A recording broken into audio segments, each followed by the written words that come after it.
Can we continue to loose our sweat, fortunes, children, and youth just because we are yet to have a king? Asked the youth leader Nanzo at the elders' meeting of Atanza. We the elders are fed up. We have tried all our best to look for a king, but the ancestors refuse to talk, one chief replied.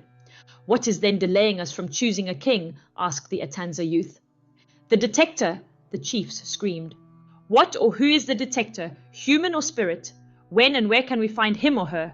Asked another youth. Chief Keta replied and said the gods are silent and there is nothing to do. One day, the villagers of Atanza woke up to find surprises here and there. Bunch of bananas littered around and in every corner of the village. What is this? What is happening? People started running towards the palace to meet with the chiefs. At the palace, the chief had to call the chief priest to know who brought bananas of this magnitude. Chief Ponle asked, "What are they for, and can these bananas be eaten?" But the chief priest replied and said the gods are still silent. Mama Efosa, a widow, and one of the villagers stood up at the palace. Greetings, our chief and chief priest.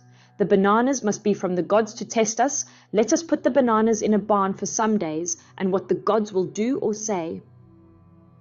Good suggestion, says the women leader. But where can we get a big barn to store all these bananas? For me, if we store all these bananas, don't you know they will rotten and would no longer be fit for consumption?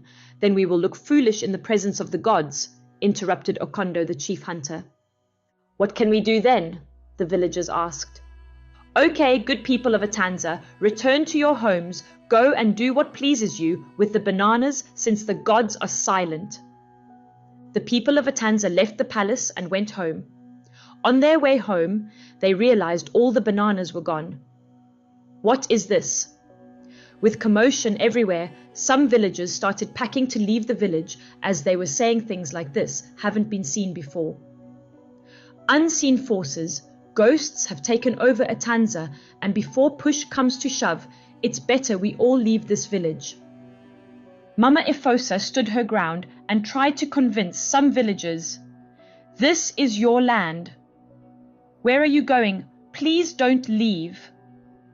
Mama Efosa called her daughter and said, I will set out to look for one. Everything cannot just disappear like that. Efosa interrupted her mother. But Mama, what if the bananas are ghosts?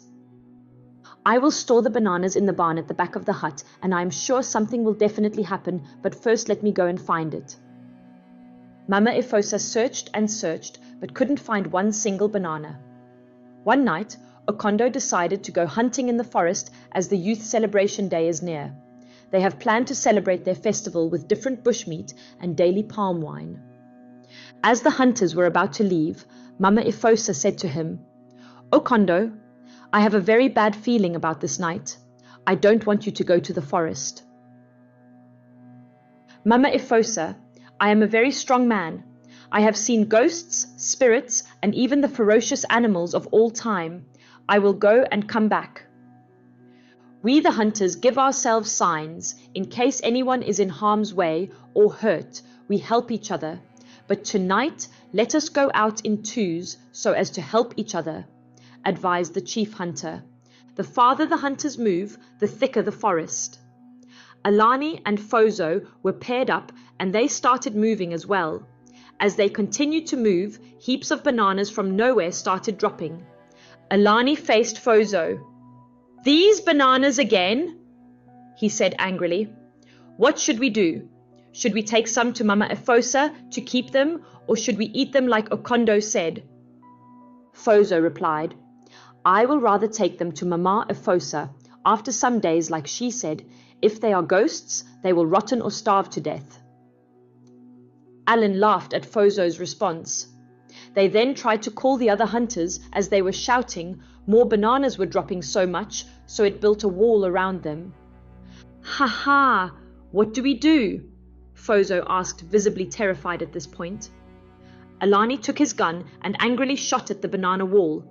Immediately the bullet passed through the banana. It fell right into Alani's belly. His belly became very big and uncomfortable. It was at that moment they knew they had bit more than they can chew.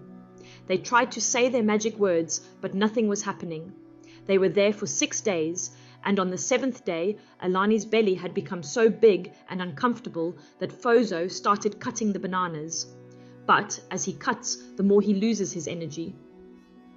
"It's been 7 days, and we haven't found Alani and Fozo," Okondo said. "We have to put our meats down and go find them." They searched for days, but couldn't locate the 2 young men. All the other hunters gave up and decided to go home to meet the chief priest, who again told them the gods were silent. Months passed, and the villagers had lost hope of ever seeing them again. Atanza village has become a shadow of itself. It was so quiet, and villagers were unhappy. One early morning, the gods spoke to the chief priest and said, "Give the message to the villagers not to be weary, as there is always a light at the end of every tunnel." This cheered the villagers up and said the gods haven't forsaken them. Years rolled by. The bananas that had formed a huge wall around Fozo and Alani started reducing.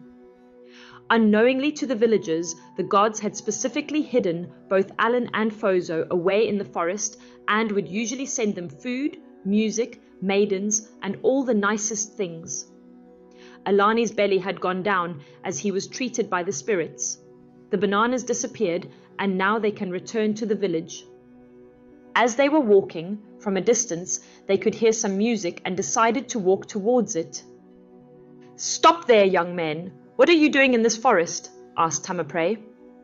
They narrated everything that had happened to her, and how they have been in there for several years.